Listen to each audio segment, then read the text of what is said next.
Hello, welcome back to ladies planet. ഇന്ന് നമ്മൾ ചെയ്യുന്നത് ഒരു സ്പെഷ്യൽ ഉഴുന്നുവടയാണ് കേട്ടോ.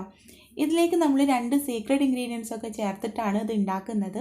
അതിലൊന്ന് നമ്മുടെ ഉഴുന്നുവടയുടെ പുറംഭാഗം നന്നായിട്ട് മൊരിഞ്ഞു വരാൻ വേണ്ടിയിട്ടാണ്, മറ്റൊന്ന് നന്നായിട്ട് ടേസ്റ്റ് കൂടാൻ വേണ്ടിയിട്ട്. നമ്മൾ സാധാരണ ഉണ്ടാക്കുന്ന ഉഴുന്നുവടയിൽ നിന്നും കുറച്ചുകൂടെ ടേസ്റ്റ് കിട്ടാനാണ് മറ്റൊരു ഇൻഗ്രീഡിയൻറ്റ് നമ്മൾ ചേർക്കുന്നത്. അപ്പോൾ രണ്ടും സീക്രട്ട് ആയിട്ടുള്ള ഇൻഗ്രീഡിയൻസ് ആണ്. നിങ്ങൾ ഇതുവരെ ട്രൈ ചെയ്ത് നോക്കിയിട്ടില്ലാത്ത തരത്തിലുള്ള നല്ല ടേസ്റ്റി ആയിട്ടുള്ള ഉഴുന്നുവട തന്നെയാണ്. നമുക്ക് എങ്ങനെയാണ് ഇത് ഉണ്ടാക്കുന്നതെന്നുള്ളത് നോക്കാം. അതിനു മുൻപായിട്ട് നിങ്ങൾ ഈ ചാനൽ ഇതുവരെ സബ്സ്ക്രൈബ് ചെയ്തിട്ടില്ലെങ്കിൽ ഈ വീഡിയോക്ക് താഴെ കാണുന്ന ചുവന്ന നിറത്തിലുള്ള സബ്സ്ക്രൈബ് ബട്ടൺ ഇല്ലേ, അതിൽ ക്ലിക്ക് ചെയ്തിട്ട് ഒന്ന് സബ്സ്ക്രൈബ് ചെയ്യുക. നോട്ടിഫിക്കേഷനൊക്കെ കിട്ടാൻ വേണ്ടിയിട്ട് ബെല്ലൈക്കൺ ക്ലിക്ക് ചെയ്ത് ഓൾ തന്നെ സെലക്ട് ചെയ്ത് വെക്കണം കേട്ടോ. അപ്പോൾ നമുക്ക് എങ്ങനെയാണ് ഈ സ്പെഷ്യൽ ഉഴുന്നുവട ഉണ്ടാക്കുന്നതെന്നുള്ളത് നോക്കാം. ഈ ഒരു ഉഴുന്നുവട ഉണ്ടാക്കാൻ വേണ്ടിയിട്ട് ഞാനിവിടെ 1 കപ്പ് ഉഴുന്നെടുത്തിട്ടുണ്ട്. ഇത് നമുക്ക് നന്നായിട്ടൊന്ന് കഴുകിയതിന് ശേഷം ഒന്ന് കുതിർത്തെടുക്കണം. 2 മണിക്കൂർ നേരം കുതിർത്തെടുത്താൽ മതി കേട്ടോ. മിനിമം 2 മണിക്കൂർ മതി, കൂടുതലായി വിചാരിച്ചിട്ട് കുഴപ്പമൊന്നുമില്ല. അപ്പോൾ നമ്മളിത് നന്നായിട്ട് കഴുകിയെടുത്തിട്ടുണ്ട്. അപ്പോൾ ഞാനിതിവിടെ 3 മണിക്കൂർ നേരം നല്ലതുപോലെ കുതിർത്തെടുത്തിട്ടുണ്ട്. ഉഴുന്നെടുത്തിട്ട് കയ്യിൽ വെച്ചിട്ട് ഇങ്ങനെ പ്രസ് ചെയ്യുമ്പോൾ അത് രണ്ടായിട്ട് പിളർന്ന് പോകണം, അതാണ് അതിൻ്റെ ഒരു പാകം കേട്ടോ. നമുക്ക് ഉഴുന്ന് നന്നായിട്ട് കുതിർന്ന് വന്നിട്ടുണ്ട്. ഇനി ഇതിലെ വെള്ളം പോകാൻ വേണ്ടിയിട്ട് ഒന്ന് ഊറ്റിയെടുക്കണം. വെള്ളം നന്നായിട്ട് പോയതിന് ശേഷം നമുക്കിത് മിക്സിയിലിട്ടിട്ട് നന്നായിട്ടൊന്ന് അരച്ചെടുക്കാം. നമ്മൾ വീട്ടിലൊക്കെ ചെയ്യുമ്പോൾ ഗ്രൈൻഡറൊന്നും ഇല്ലാത്തവരാണെങ്കിൽ മിക്സിയിലിട്ടിട്ട് നന്നായിട്ട് അരച്ചെടുക്കുക കേട്ടോ. ഗ്രൈൻഡർ ഉണ്ടെങ്കിൽ അതിൽ ചെയ്യാവും നല്ലത്. എത്രത്തോളം നമ്മളിത് പേസ്റ്റാക്കി എടുക്കുന്നോ അത്രത്തോളം നല്ല സോഫ്റ്റ് ആയിട്ടുള്ള വടനെ നമുക്ക് കിട്ടും. അപ്പോൾ ഞാനിത് അരച്ചെടുത്തപ്പോൾ ഇതിൽ വെള്ളം ഇല്ലാത്തതുകൊണ്ട് അത് പൊടിഞ്ഞു പോവുകയാണ് ചെയ്യുന്നത്. അപ്പോൾ കുറച്ച് വെള്ളം ചേർക്കുന്നുണ്ട്. വെള്ളം ചേർക്കുമ്പോൾ ഇത് അരക്കാനുള്ള പാകത്തിന് മാത്രം വെള്ളം ചേർത്ത് കൊടുക്കുക. വെള്ളം അധികമായി പോയി കഴിഞ്ഞാൽ നമ്മളിത് ഷേപ്പ് ചെയ്തെടുക്കുമ്പോൾ നമ്മുടെ വട പൊട്ടിപ്പോവും. അപ്പോൾ ഞാനിത് നന്നായിട്ട് അരച്ചെടുത്തിട്ടുണ്ട്. നല്ല സ്മൂത്ത് പേസ്റ്റായിട്ട് തന്നെ നമുക്ക് കിട്ടിയിട്ടുണ്ട്. അപ്പോൾ ഇത് നമുക്കൊരു ബൗളിലേക്ക് മാറ്റാം. ഇതുപോലെ തന്നെ നമുക്ക് ബാക്കിയുള്ള ഉഴുന്നും അരച്ചെടുക്കാം. നമുക്ക് എത്രത്തോളം കുറച്ച് വെള്ളം ചേർക്കാൻ പറ്റുമോ അത്രയും കുറച്ച് ചേർക്കണം കേട്ടോ. വെള്ളം അധികമായി പോകരുത്. അപ്പോൾ നമ്മൾ രണ്ടാമത്തെ ബാച്ചും നല്ലതുപോലെ അരച്ചെടുത്തിട്ടുണ്ട്. ഇത് നമുക്ക് ബൗളിലേക്ക് മാറ്റാം. ഇനി ഈ ഒരു ഉഴുന്ന് അരച്ചെടുത്തത് നമുക്ക് കൈകൊണ്ട് നല്ലതുപോലെ ഒന്ന് കുഴച്ചെടുക്കണം. ഒരു 2-3 മിനിറ്റ് നേരം നല്ലതുപോലെ ഒന്ന് മിക്സ് ചെയ്തെടുക്കണം കേട്ടോ. കൈ വെച്ചിട്ട് തന്നെ മിക്സ് ചെയ്തെടുക്കാൻ ശ്രദ്ധിക്കുക. അപ്പോൾ നമ്മളിത് 2-3 മിനിറ്റ് നേരം നല്ലതുപോലെ കുഴച്ചെടുത്തിട്ടുണ്ട്. ഇനി 1 മണിക്കൂർ നേരം ഇതൊന്ന് റെസ്റ്റ് ചെയ്യാൻ വെക്കണം. അതിനുശേഷം നമുക്ക് ഉഴുന്നുവട ഉണ്ടാക്കാനായിട്ട് പറ്റുള്ളൂ.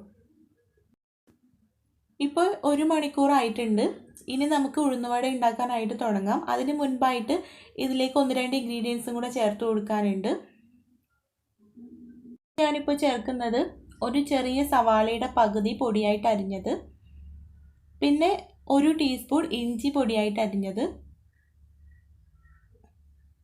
എരിവിന് ആവശ്യമുള്ള പച്ചമുളക്, ഞാനിവിടെ 1 പച്ചമുളക് പൊടിയായിട്ട് അരിഞ്ഞതാണ് കേട്ടോ ഇതിലേക്ക് ചേർക്കുന്നത്, പിന്നെ ഒരല്പം കറിവേപ്പില അരിഞ്ഞത്.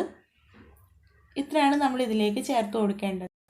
ഇനി നമുക്ക് ഇതിലേക്ക് ചേർക്കേണ്ട 2 സീക്രട്ട് ഇൻഗ്രീഡിയൻസ് ചേർത്ത് കൊടുക്കാം. ഇതിലേക്ക് ഞാൻ ചേർക്കുന്നത് 1/2 ടീസ്പൂൺ സാമ്പാർ പൊടിയാണ് കേട്ടോ. സാമ്പാർ പൊടി ചേർത്തിട്ട് നമ്മൾ ഉഴുന്നുവട ഉണ്ടാക്കുകയാണെങ്കിൽ നമ്മുടെ ഉഴുന്നുവടയ്ക്ക് നല്ലൊരു ടേസ്റ്റ് ആയിരിക്കും. അപ്പോൾ നിങ്ങൾ ഇനി ഉണ്ടാക്കുന്ന സമയത്ത് ഒന്ന് ട്രൈ ചെയ്ത് നോക്കണം കേട്ടോ. ഇവിടെ ഉഴുന്നുവട നന്നായിട്ട് മൊരിഞ്ഞ് കിട്ടാനായിട്ട് ഇതിലേക്ക് നമ്മൾ ചേർക്കുന്നത് 1 ടേബിൾ സ്പൂൺ അരിപ്പൊടിയാണ് കേട്ടോ. നമ്മൾ പത്തിരി ഇടിയപ്പമൊക്കെ ഉണ്ടാക്കാൻ എടുക്കുന്ന നല്ല നൈസായിട്ടുള്ള അരിപ്പൊടിയാണ്. ഇതുപോലെ നമ്മൾ അരിപ്പൊടി ചേർത്തിട്ട് ഉഴുന്നുവട ഉണ്ടാക്കുകയാണെങ്കിൽ നമ്മുടെ ഉഴുന്നുവടയുടെ പുറംഭാഗം നല്ല ക്രിസ്പി ആയിട്ട് നമുക്ക് കിട്ടും. എന്നാൽ അകത്ത് നല്ല സോഫ്റ്റ് ആയിട്ടുള്ള ഒരു അടിപൊളി ഉഴുന്നുവട തന്നെ നമുക്ക് കിട്ടും കേട്ടോ. ഈ സമയത്ത് നിങ്ങൾക്ക് വേണമെങ്കിൽ ഇതിലേക്ക് ക്രഷ് ചെയ്തെടുത്തിട്ടുള്ള 1/2 ടീസ്പൂൺ കുരുമുളക് കൂടെ ചേർത്ത് കൊടുക്കാം. സാധാരണ നമ്മൾ പുറത്തുനിന്നൊക്കെ വാങ്ങിക്കുമ്പോൾ ഉഴുന്നുവടയുടെ ഉള്ളിൽ ചെറിയ ചെറിയ കുരുമുളകിൻ്റെ പീസസ് ഉണ്ടാവും. എനിക്കൊട്ടും അത് ഇഷ്ടമല്ലാത്തതുകൊണ്ട് ഞാനിപ്പോൾ ചേർത്തിട്ടില്ല. അപ്പോൾ നിങ്ങൾക്ക് വേണമെങ്കിൽ അതും ചേർത്ത് കൊടുക്കാം കേട്ടോ. പിന്നെ ആവശ്യത്തിനുള്ള ഉപ്പും കൂടെ ഞാനിപ്പോൾ ഇതിലേക്ക് ചേർത്തിട്ടുണ്ട്. ഇതെല്ലാം കൂടെ ചേർത്തിട്ട് ഒരു സ്പൂൺ വെച്ചിട്ട് നല്ലതുപോലെ ഒന്ന് മിക്സ് ചെയ്തെടുക്കുക.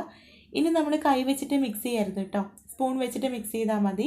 നമ്മുടെ കൈയിൻ്റെ ചൂടുകൊണ്ട് ഈ ഒരു മാവ് ലൂസായി പോകാനുള്ള ചാൻസ് ഉണ്ട്. അപ്പോൾ നമുക്ക് ഷേപ്പ് ചെയ്തെടുക്കാനൊന്നും കഴിയില്ല. സ്പൂൺ വെച്ചിട്ട് നല്ലതുപോലെ ഒന്ന് മിക്സ് ചെയ്തെടുത്തതിന് ശേഷം നമുക്ക് വട റെഡിയാക്കാനായിട്ട് തുടങ്ങാം. ഇനി നമുക്ക് വടയൊന്ന് ഷേപ്പ് ചെയ്തെടുക്കാം. അതിന് വേണ്ടിയിട്ട് ഇതുപോലൊരു ബൗളിൽ കുറച്ച് വെള്ളം എടുത്തിട്ടുണ്ട്. ഈ വെള്ളം വെച്ചിട്ട് 2 കൈ ഒന്ന് നനച്ചതിന് ശേഷം ഇതുപോലെ വലിയൊരു പിടി എടുത്തിട്ട് കയ്യിൽ വെച്ചിട്ട് ബോളാക്കി മാറ്റാം. അതൊന്ന് ബോൾ ഷേപ്പിലാക്കി മാറ്റിയിട്ട് നമുക്ക് മറ്റേ കയ്യിൽ വെച്ചിട്ട് അതിൻ്റെ നടുവിലൊരു ഹോൾ ഇട്ട് കൊടുക്കണം. അപ്പോൾ അതും കയ്യിൻ്റെ വിരലൊന്ന് നനച്ചതിന് ശേഷം ഹോൾ ഇട്ട് കൊടുക്കുകയാണെങ്കിൽ ഒന്നുകൂടെ നല്ലതായിരിക്കും കേട്ടോ. നോക്കൂ, നമ്മുടെ ഉഴുന്നുവടയുടെ ഷേപ്പിലാക്കി മാറ്റിയിട്ടുണ്ട്. ഇനി വേഗം തന്നെ എണ്ണയിലേക്ക് ഇട്ട് കൊടുക്കാം. കൈ നനഞ്ഞതുകൊണ്ട് തന്നെ പെട്ടെന്ന് തന്നെ എണ്ണയിലേക്ക് വീണോളൂ കേട്ടോ. ഇതുപോലെ നമുക്ക് ഓരോന്നും റെഡിയാക്കാം. ഇനി ഇത് വെരി ലോ ഫ്ലെയിമിൽ വെച്ചിട്ട് ഫ്രൈ ചെയ്തെടുക്കണം. ഇതിട്ട് കൊടുക്കുന്ന സമയത്ത് മീഡിയം ഫ്ലെയിമിൽ വെച്ചിട്ട് എണ്ണ നല്ല ചൂടുണ്ടാവണം കേട്ടോ. എന്നിട്ട് ഇതിട്ട് കൊടുത്തതിന് ശേഷം വെരി ലോ ഫ്ലെയിമിൽ വെച്ചിട്ട് നല്ലതുപോലെ ഇത് ഫ്രൈ ചെയ്തെടുക്കണം. ഇതിന് ഉൾഭാഗമൊക്കെ നല്ലതുപോലെ കുക്കായി വെന്ത് കിട്ടണം.